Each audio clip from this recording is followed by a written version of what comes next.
Ooh, money. Ha! No shit! You use trash as money? How about you give me something of actual value if you want me to share some sweet info with you? What, like rubber How bands? about this? I propose a game. You give me a weapon repair kit, and I'll give you the first hint, which might lead you to where the caps are. I'm not really good at any of that. My inner voice tells me to not engage in a game you took the time to prepare. Alright, let's be honest here. You humans, deep down, always know better, but you always choose to do the wrong thing anyways. Oh yeah, I know all about it. Besides, this isn't about how clever you are, it's about how foolish you can be.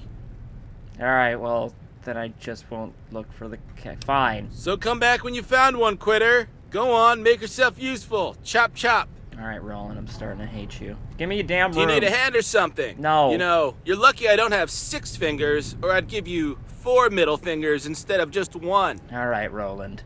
I'm gonna push you over. Give me a room. I'm here not here to loot. I can see your pupils dilating, you filthy liar.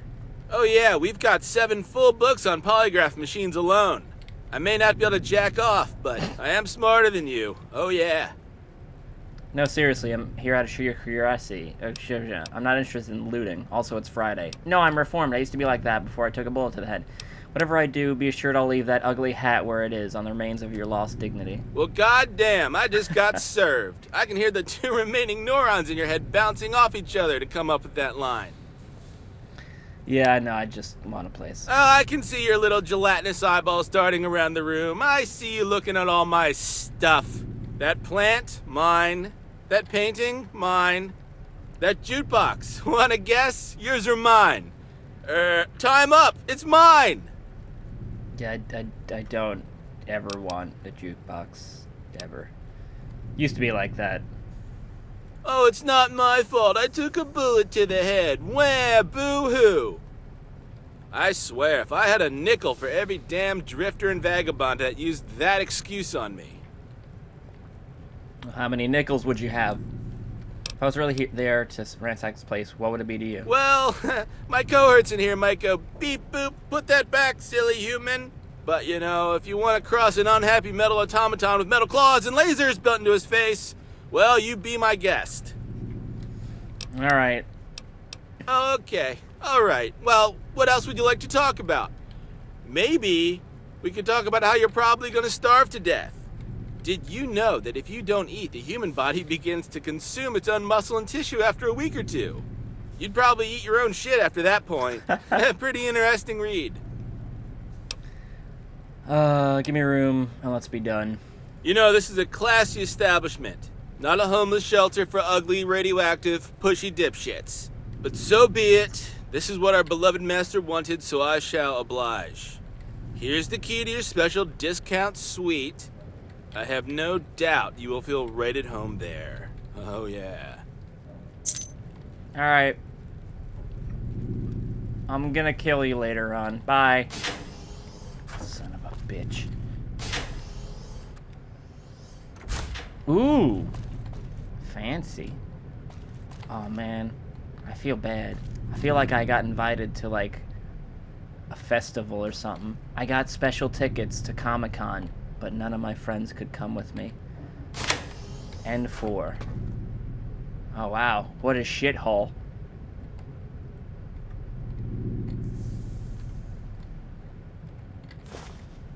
Calm down. I was just picking the card up. You go back to sleep. Go back to sleep. Jesus. I guess no one cleans up here. Dicks. As your hand brushed against the keyboard, a message suddenly pops up on the screen. Ah, you're here. So shall we get started? Who or what are you? Mash the keyboard randomly. Who or what are you? It doesn't matter who I am. The answer would be more confusing than helpful anyway. Get started on what? There's something you must find. Cartwright had something in mind for each of these guys. We had something prepared. I don't know what. These guys, you mean the robots? Yes, the robots. What is this something prepared you're asking me to find? Just get to it, okay? Can't stay long. We'll talk later.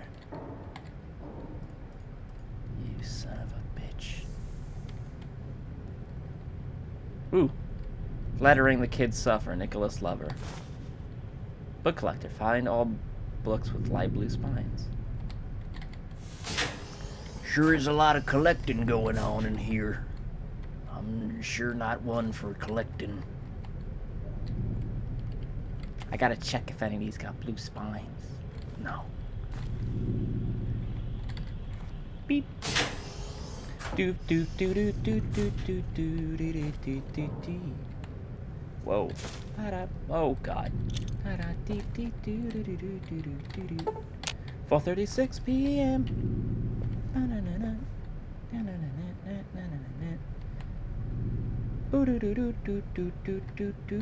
You know what? Let's clean it up. Let's clean it up. Pre-war hat. Junk. Unbelievable. You know? Disgusting. I don't know who stayed in here last, but just despicable.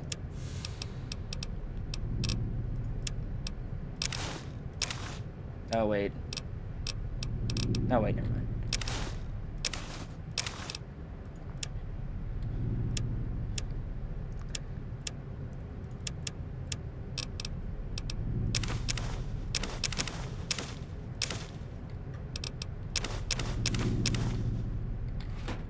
All right.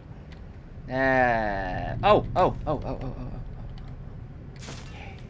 How many weapon repair kits do I have? So I'm sure I have one. Never mind. Lighting the kits up. Gain experience. Oh, that's pretty cool. I like that. It's different. Let's do some exploring.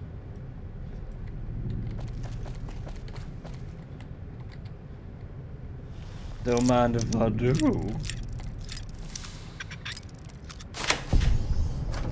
Hello. Visiting. Vid is just gonna take all these.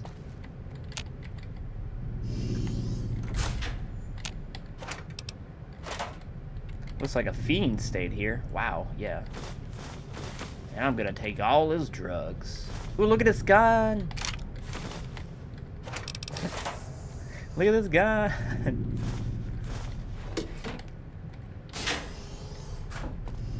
I'm just waiting. There's something wrong in this vault.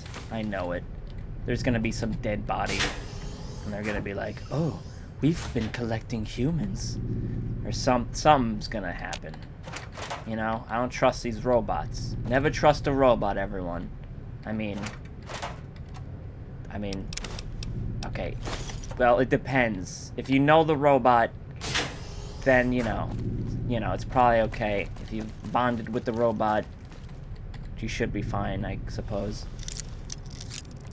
But in general, if you see like a toaster on the street and it asks you for money, don't trust that toaster. Now I'm scanning for books wherever we're going. Close the door. Some robot come in here and start telling me, asking me why I'm snooping around. I ain't gotta ask those questions. I ain't got time.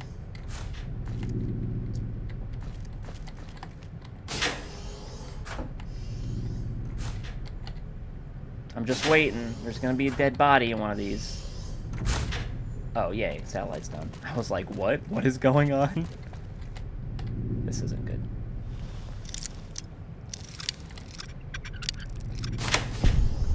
Please no dead body. Please no dead body. Whoa! Hey, I think I found the bottle caps.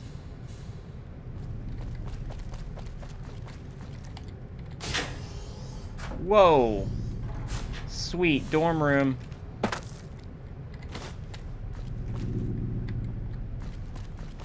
Oh, wait. This is the... Whatever. No, wait. These... Yeah, dorm room. Man! You got some skinny legs, man. Maybe you just poop with the door open? I don't know.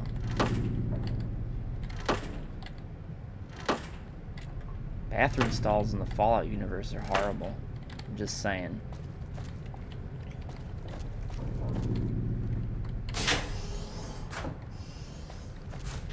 Alright. That's everywhere, I believe so. Yep. And we are in N4.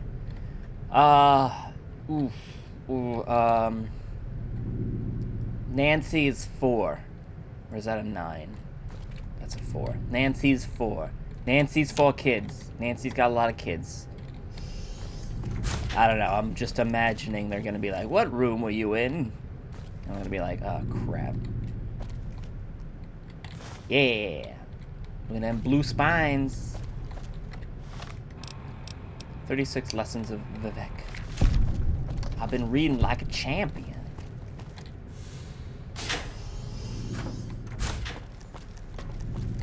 I accidentally pooped on the bed. Is there a way to change the sheets? Oh, or? recipe books on cooking radioactive dirt? No. I'm sorry, but they're all out at the moment. Okay, well, thanks, Roland. This room you gave me, did you use it as a dump? A dump? That's our executive suite. I'm sorry you're not pleased with the accommodations. Well, I want a refund, damn it. Who lived there? Packs of rabid mole rats? I have the same means to get myself a decent room, whether you agree or not. But the toilet's clogged, the bed isn't done, there's hair on the sheets. Who lived there? A pack of mole rats? Just as if, my good man, we put a lovely woman named Piper in there. But the toilet... Who's Pipe... What? Who? Oh, well, she's one of our lovely guests that consumed almost all of the remaining food supplies and defecates in toilets that don't even flush anymore. Which I can all smell, by the way! Why can you smell? The toilet's clogged. Oh, maid? Maid! This gentleman's toilet is clogged! Oh, that's right, she's dead! The maid? Why is there a dead maid? Wouldn't there be a robot? Look, Roland, you're not making any sense. I don't want to do this because I don't want to scare him. I give up. I'm shocked. Shocked! You of all people are a quitter. Yeah, well, I pooped on the bed, so it doesn't matter. Tell me about this Piper fellow. Oh, well, she's one of our lovely guests. You said that. Which I can all smell. I know. And in detail? In detail? Yes. Rather tall, one hand with 3 fingers, cool eye patch, dirty as hell, spoke loudly, I'm already snored turned off. louder, spilled blood all right. over the place. Yeah. It took a whole 6 months to get better. Scolded our master about some obscure shit and I couldn't care less about, and it finally went away. Spilled blood all over the place. Oh, did she have a baby? Blood all over the place. You know, I read how the typical adult human body contains 5 to 6 liters of blood, but it doesn't really register until you see so much of it pooled out on the ground in front of you. It took 4.7 hours for our maintenance boss to scrub it all away. What a mess. Luckily, Helena took that bloody disaster to the infirmary before it spread to the Persian rug. That rug really tied the room together. 6 months? Yeah, well, she was all messed up. Your organics take forever to kind of heal back to some kind of semblance of a working order. Even then, you're never 100% again. I'm glad I'm not one of you. Anyways, why don't you go ask Helena? She'll elaborate more on this. Jeez. I have other questions. Well, since we're besties now, I could try. Yeah, besties. Here's your gift. Excellent. So yeah, that little hint. It's time to drop the kids off at the pool. It's time to go build a log cabin. It's time to go make a deposit at the porcelain bank. You get me?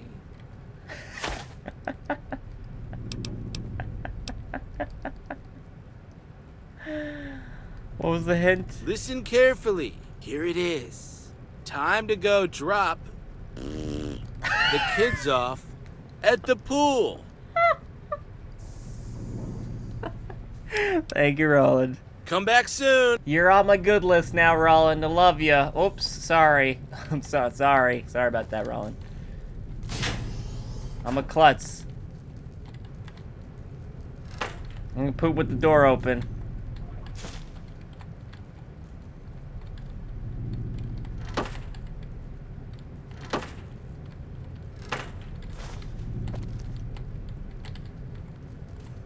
Man, I should have had that poop mod. Remember the mod I could poop in? Roland's hint.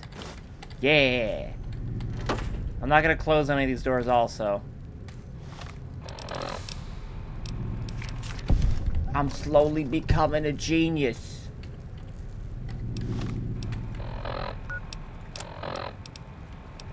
Good. Now we both know just how low you're ready to go for some money. Now let's see how high you can get. Is there a room with weed? Is that what you're trying to say? Oh, look at this. One thing is for sure. We are leaving tomorrow. Our stay here has been utterly pointless, and Knight Roger hasn't been the most helpful auxiliary. It is rather safe to say that his main preoccupations were playing the pool table and stuffing himself with pre-war food. Alright.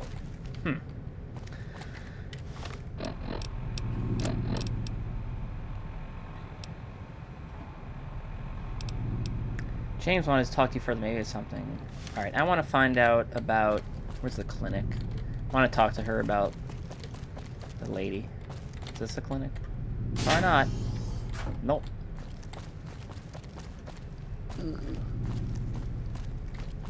Clinic, yeah.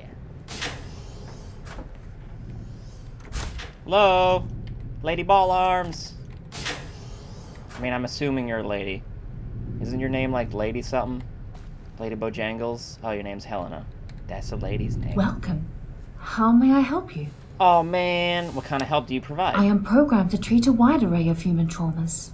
Do you need treatment? Not really, no. I'm fine. Perfect. Yeah, okay, great. I have questions about you and your robotic fellows. Is this about us in general? Or about one of us specifically? I don't know. I'm just kind of booking it. All of you in general. About James, may I ask something? I'm really curious about Roland yourself. Oh, I assure you there is nothing much to know about me. I examine, I treat, I stitch. When I'm not, I try to develop my psychoanalytical skills, which is quite difficult. Are you that good with a scalpel? I might be in need of your... No. Let me be a little skeptical when a robot tells me about it. No. Tell me about your difficulties in the shrink department. It's frustrating, having all this theoretical knowledge of human psyche without any personal experience of human feelings and internal conflicts. It's like having a blindfold, preventing me from seeing something I've been touching for decades. Don't bother. Soul and psyche are humans' turf. I'm not being mean, just starting the truth, stating it. That's a handful for sure. Look at me, for instance. I have no idea what I'll be eating tonight. I'm at a loss here. How am I supposed to have something useful to pitch to that? Good luck with that. I suppose I will help in any way if I can, if possible.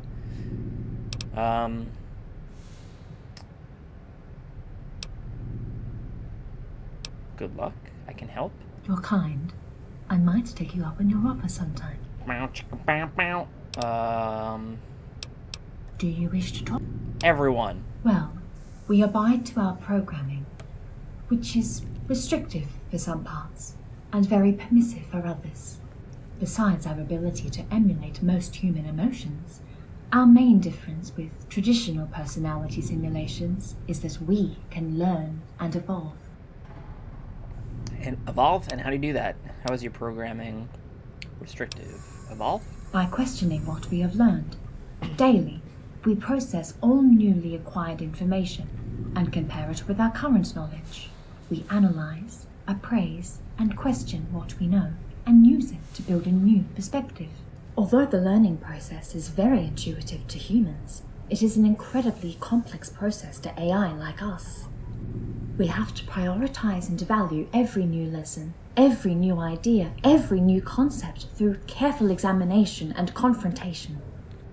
A good analogy is the one of a crippled learning to walk with synthetic legs. In the same manner, we learn how to think with a synthetic brain. How is your programming restrictive?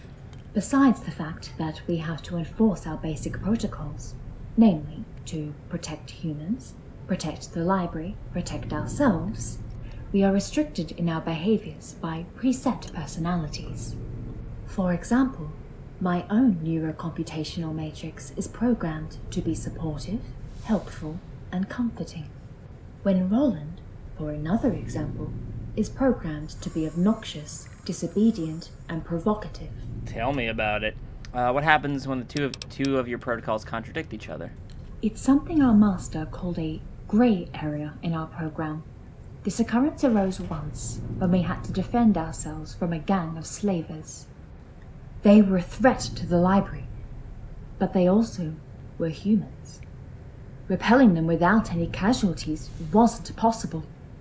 We were stuck in some kind of loop, unable to react appropriately.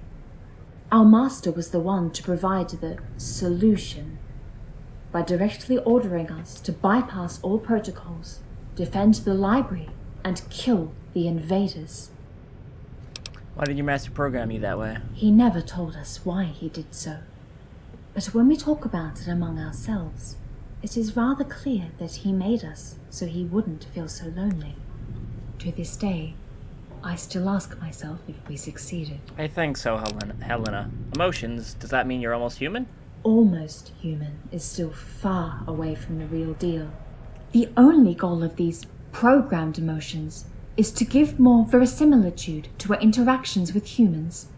Nothing more. Yeah, I don't know that word. Acting like we feel something is not feeling. I can recite a poem with proper tone and rhythm, but not understand its emotional significance. Oh, sorry. Beyond those 3 protocols, any hidden one? Hey, programmers love the little paradoxes. I know what you're talking about. Wasn't it a great book? And no, there's no zeroth law or protocol in our program. Well, as far as I know. Oh, God, I hate thinking about this. Anyway, the only thing that can make us bypass our protocols is a direct order from our master. And he's dead. Very helpful. Yes? James, may I ask you something? Yes. You tell me, what's his weird questions? What's with his weird questions? He couldn't resist, could he? I told him this would make our guests uneasy. Shortly put, he is programmed to ask all kinds of questions, to be curious of the outside world and people. Because of this, our master decided he would be the first to talk to new guests. He's the one managing this vault's relation with the outside. He's very diligent when it comes to library safety. Is he some kind of leader for you all? For some matters, yes. Even if we all have our field of authority. As for the library, since we have limited resources to ensure its perpetuation, he is the one to make long-term decisions. If he's so curious of the world outside people... if he's so curious of the world outside people and world, why doesn't he go out? We can't go out. That would leave this place unattended, and we all have a role to fulfill here. Besides, what's a few Protectron out there, if not easy pickings for scavengers? Tell me about it. I sent one of you back in time with my kid. Ugh, didn't come back for like 2 years. Man. Actually... Well, regardless, I have my son back. Does he have some kind of curious and morbid curiosity about death and murder? We are all programmed to try and understand what we can't grasp. For us, intuitive concepts like dreams, sensations, or feelings are elusive. There's a chasm between humans and us. And despite the odds, we have to work every day to find a way to cross it. Get a growl. That's how we are made. We are constantly chasing concepts that escape us. Okie dokes. Roland. Roland. What of him? How can I kill him? Was your master some kind of masochist program robot to be that obnoxious? A little bit, yes. Our master needed to stay focused. Even if we each provided a form of stimulation, we were more or less yes-men to him. He needed something to push him out of his boundaries from time to time. So to keep his fighting spirit alive, he programmed Roland. And as for why he allowed Roland to be offensive to our guests, I suppose he thought that it was critical for our guests to have at least a modicum of patience or self-derision. To be honest, he's giving me a hard time. Any advice how to handle him? Please keep in mind that whatever you tell him, he will use it at the first occasion to irritate you. He's both clever and persistent. That said, I remember 2 people that managed to avert his vigorous badgering. What? That's excellent news. Who are they? As time went by, our master seemed more and more amused by Roland's provocations. In the end, every time Roland tried to taunt our master, he shrugged it off with a laugh. As for the other one, it was our first guest, Piper. What was the deal with Piper? Is there a reason why Roland gave me Piper's old room? Let's not get sidetracked. There was other things. What's the deal with Piper? Strong character. Piper had seen many things and lived a whole lot of experiences outside. Survived the Holocaust, too. Any reason why he gave me Piper's old room? I don't know.